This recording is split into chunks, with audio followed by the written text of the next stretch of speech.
Welcome to lecture number 2, the reasonable expectation of privacy test. The scope of the modern-day right of privacy often focuses on whether a person has a reasonable expectation of privacy. As we will see, this concept permeates all privacy laws, whether based on common law, statutory law, or the Constitution. The test was first articulated in the 1967 U.S. Supreme Court decision in Katz v. United States.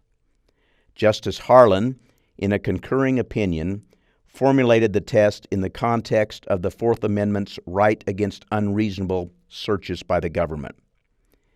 In Katz, FBI agents had attached an electronic listening device to a public telephone booth and recorded the conversation of a person transmitting wagering information in violation of federal law. The conversation was admitted into evidence, and the defendant was convicted.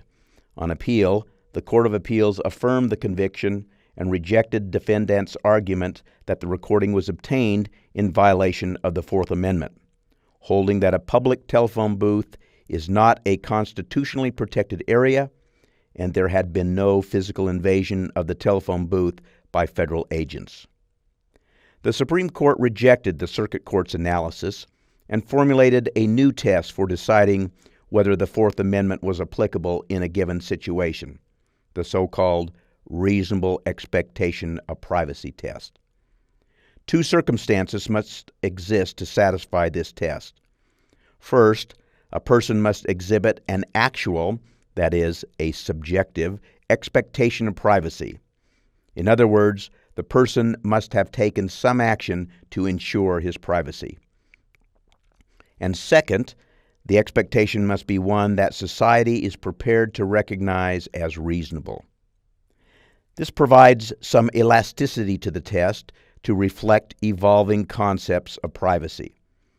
For example, when cameras were large, expensive, and owned only by a few, it was reasonable to expect that one would not be photographed, even in a public place, without consent. Today, however, with the pervasiveness of camera-equipped smartphones, such an expectation is not likely reasonable, absent some other exigent circumstance. Applying this test to the facts in Katz, Justice Harlan concluded that one who occupies a phone booth and, quote, shuts the door behind him and pays the toll to permit him to place a call is reasonably entitled to assume that his call is not being intercepted, end of quote. Thus, determining whether a right of privacy is implicated is often contextually based. This context may include, for example, where the person is located when the claimed violation of privacy occurred. For example, one reasonably has a greater expectation of privacy in one's home than in a public space. The nature of the information or interest involved is also often a context in applying the reasonable expectation of privacy test. For example, there is a greater expectation of privacy in one's personal, medical, or financial information than in information generally known by the public or freely shared with others. And finally, the manner in which the alleged invasion of privacy occurs. For example, via a wiretap, by breaking into a private space, by employing sophisticated technology, or by using deceit to gain access or consent.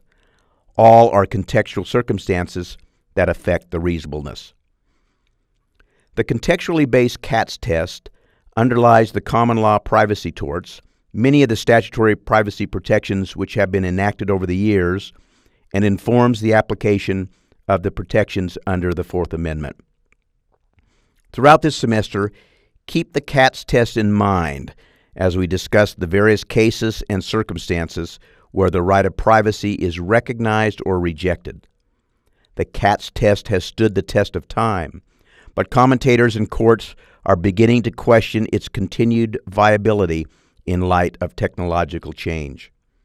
In Lecture 3, we will review the 4 common law invasion of privacy torts.